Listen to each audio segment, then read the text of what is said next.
पिछली वीडियो में हमने बात की कि विनी को पूरी ट्रैकिंग के बाद काफी सिक्योरिटी पार करने के बाद ब्लैक ब्रदरहुड के लीडर जॉनी के पास ले गया गया।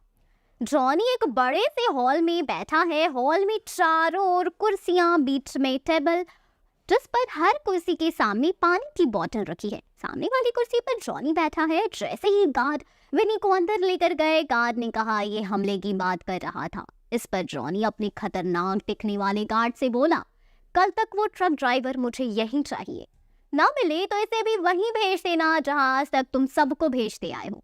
कमरे से बाहर आने पर विनी ने मजाक के तौर पर गार्ड से पूछा, कहाँ भेजते आए हो? तो गार्ड बोला, ऊपर वाले ऑफिस में। जिसे सुनकर विनी खुश हो गया। तभी एक दूसरे गार्ड ने बोला, ये भगवान की बात कर रहा है। तब विनी के एक्सप्रेशंस गणपत को मार देने वाले हो रहे हैं। उधर गणपत और शिया के कमरे में बैठे हैं, जहां पर गणपत शिया के कमरे की उसी खिड़की में से बाहर देख रहा है। तभी शिया के घर के मुलाजिम उस खिड़की में से गणपत को देखते हुए देख लेते हैं और शिया के पापा राकेश को बताते हैं।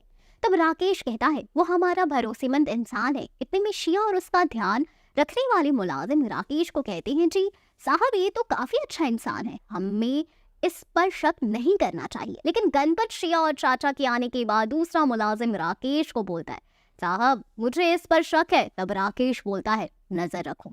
लेकिन अब शिया और उसका ध्यान रखने वाले मुलाजिम राकेश को कहती है, जी साहब ये तो काफी अच्छा इंसान है, हम इस पर शक नहीं करना चाहिए। लेकिन गणपत, शिया और चाचा के आने के बाद दूसरा मुलाजिम राकेश को बोलता है, साहब मुझे इस पर शक है। तब राकेश बोलता है, नजर रखो। अगले दिन विनी ट्रक ड्राइवर को लेकर ब्लैक ब्रदरहुड के ऑफिस में लेकर जाता है। ट्रक ड्राइवर लोकल टपोरी मुंबईया भाषा में बोल रहा है। उम्र 28 साल, दिखने में गोरा, लंबी दाढ़ी, गले में स्कार्फ, ब्लैक शर्ट और ब्लू जीन्स पहना हुआ है। उसे पूछने पर वो बताता है कि हाँ साहब, अपुन ने देखा था उसको, वो अपुन को पैसे दिया था उस ट्रक को वहां तक छोड़ने के लिए। इस पर ब्लैक ब्रदरहुड के लोग बोलते हैं, मतलब वो लोग हमले की तैयारी कर रहे हैं। इतने में जॉनी अपनी कार में वहां पहुंचता है और ट्रक ड्राइवर उसे देखकर हक्का बक्का रह जाता है। उसकी सांस फूलने लगती है। तभी उसका दोस्त विनी उसे वहां से बाइक पर बैठाकर चला जाता है। वहां वो ट्रक ड्राइवर अपना मेकअप और कपड़े बदलता है तो वो गणपत ही होता है। तब विनी उसे पूछता है, तू ठीक है? तब गणपत कहता है, अब ठीक हूँ। इतने में शिया का फोन आता है और वो कहती है कि पापा मेरी शादी करवा रहे हैं। गणपत उससे कहता है, कुछ नहीं होगा।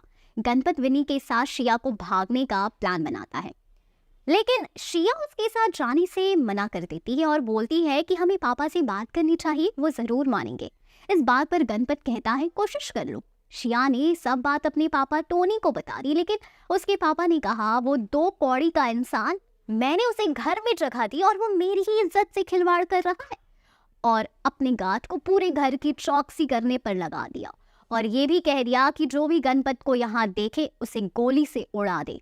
इतना सुनने के बाद शिया ने गणपत से बात न करने की ठानी और शादी करने के लिए तैयार हो गई। इस बात पर एक रात गणपत शिया से बात करने के लिए उसके घर जाने का फैसला लिया।